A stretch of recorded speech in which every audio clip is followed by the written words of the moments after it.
arparadio.com की प्रस्तुति इतिहास का अभ्यास। वाचक स्वर कंचन। 6वीं शताब्दी ईसा पूर्व धार्मिक जागृति।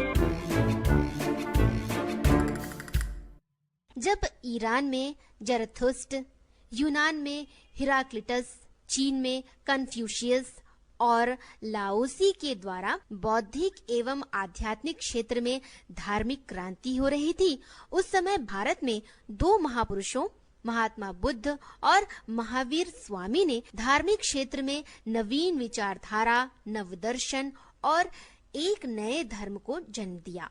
6ठी शताब्दी ईसा पूर्व का युग केवल भारत के इतिहास में ही नहीं बल्कि विश्व के इतिहास में धार्मिक क्रांति का युग था। इस समय संपूर्ण विश्व में आध्यात्मिक चिंतन के क्षेत्र में व्यापक परिवर्तन हुए। डॉक्टर राजबली पांडे के अनुसार 6ठी शताब्दी ईसा पूर्व संसार के इतिहास में बौद्धिक और आध्यात्मिक उथल पुथल की क्षति थी। 6ठी शताब्दी ईसा पूर्व का युग भारत के इतिहास में अपना विशिष्ट स्थान रखता है, क्योंकि इस काल में वैदिक धर्म के जटिल धार्मिक कर्मकांडों का भारतीय समाज में तीव्र विरोध हुआ, जिसके परिणाम स्वरूप गौतम बुद्ध के नेतृत्व में एक नवीन धर्म का सूत्रपात हुआ और महावीर स्वामी ने जैन धर्म में सुधार कर नई विचारधारा समाज को दी।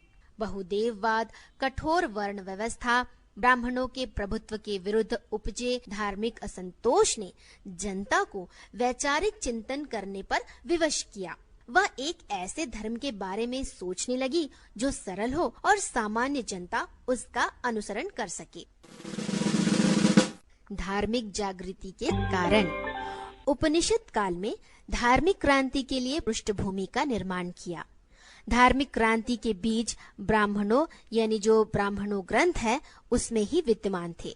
आरण्यक मनीषियों ने अपने आत्मचिंतन से उन बीजों को अंकुरित किया। कालांतर में उपनिषद काल की महनीय तत्व जिज्ञासा ने तो उन अंकुरों को पल्लवित करना भी प्रारंभ कर दिया था। इस प्रकार धार्मिक सुधार की लहर तो उपनिषद काल में ही दौड़ चली थी। धार्मिक क्रांति का केंद्र मगध था। 6ठी शताब्दी ईसा पूर्व धार्मिक क्रांति के कारण इस प्रकार थे। पहला, धर्म की जटिलता। अपने प्रारंभिक स्वरूप में ऋग्वैदिक काल में वैदिक धर्म सरल था, लेकिन कालांतर में कर्मकांड बहुत बढ़ गए थे। संस्कृत जन सामान्य की भाषा न होने के कारण मंत्रों को समझना मुश्किल हो गया था। धर्म उनके लिए भार बन गया था, जिसे वे ब्राह्मणों की सहायता के बिना समझ नहीं सकते थे। बाह्य आडंबर बढ़ते बढ़ते जा रहे थे। परिणामतः धर्म संबंधी कार्यों पर ब्राह्मण वर्ग का ही प्रभाव स्थापित हो गया था। दूसरा, बहुदेववाद। सृष्टि के सभी महत्वपूर्ण तत्वों का मानवीयकरण करने से बहुत सारे देवी देवताओं की स्थापना हो चुकी थी, जैसे स्वर्ग के देवता सूर्य, सावित्री, उषा, विष्णु, शिव, पार्वती, ब्रह्मा, वायुमंडल के देवता इंद्र, मरुत, वायु, रुद्र, पृथ्वी के देवता अग्नि, सोम, पृथ्वी आदि। इन देवी देवताओं की उपासना करना अनिवार्य था और प्रत्येक देवी देवताओं की पूजा करने के अलग अलग विधि विधान थे।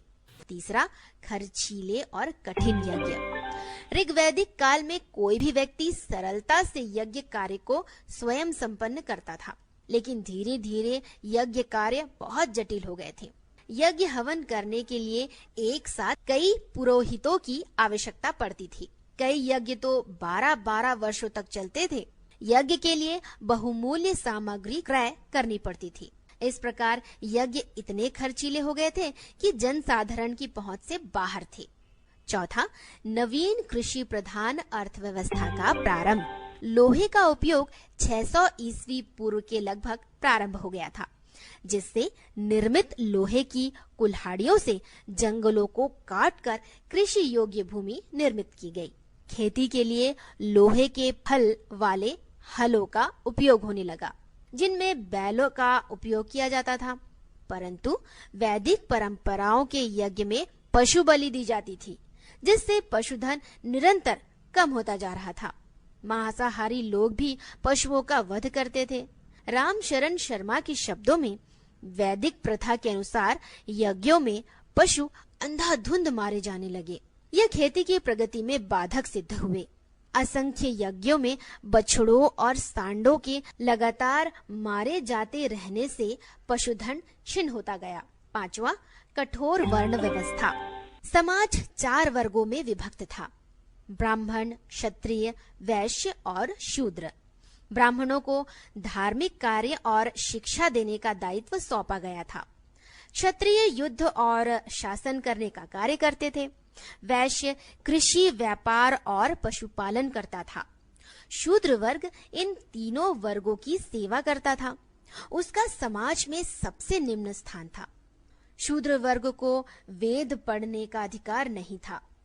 प्रारंभ में वर्ण व्यवस्था का आधार कर्म था, इसलिए एक ही परिवार के सदस्यों में से एक विद्वान होने के कारण ब्राह्मण कहलाया और दूसरा सदस्य व्यापार कार्य करने से वैश्य कहलाया। लेकिन कालांतर में वर्ण व्यवस्था का आधार जन्म हो गया।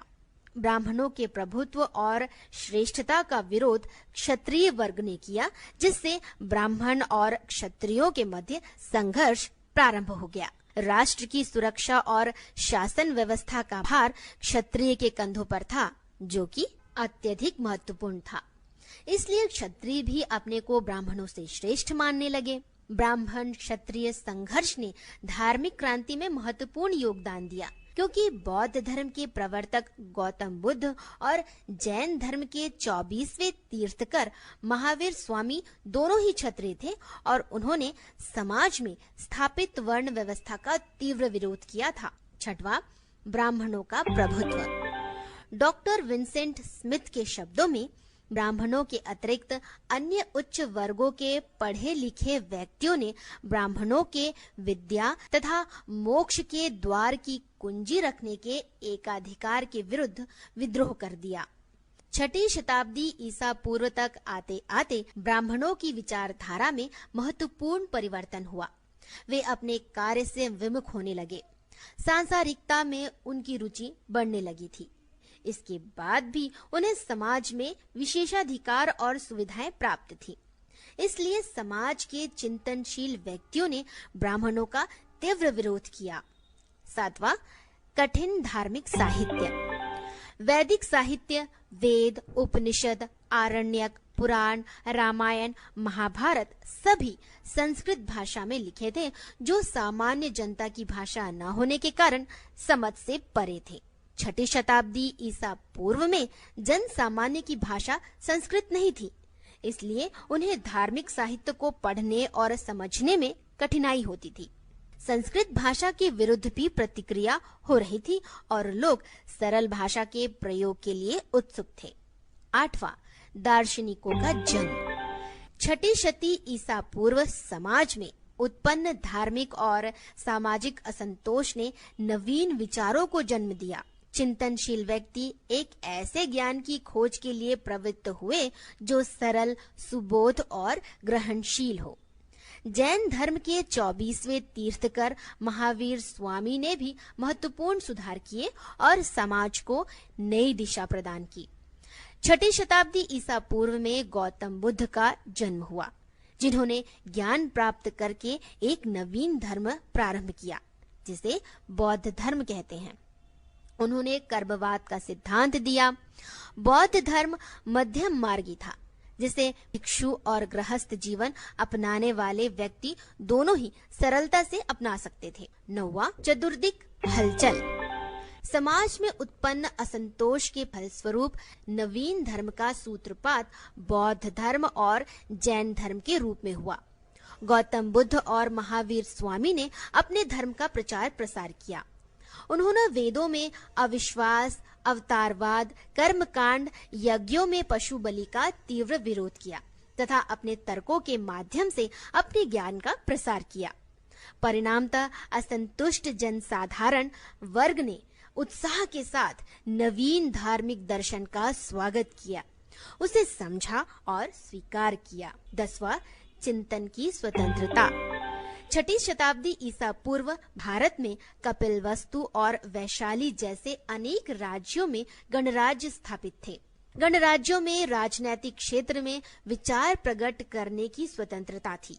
लोग अलग अलग समस्याओं पर बहस करते और अपने विचार स्वतंत्र रूप से प्रकट करते थे। यह स्वतंत्र विचारधारा राजनैतिक क्षेत्र के साथ साथ धार्मिक क्षेत्र को भी प्रभावित किए बिना न रह सकी और नए धर्म की उत्पत्ति का कारण बनी।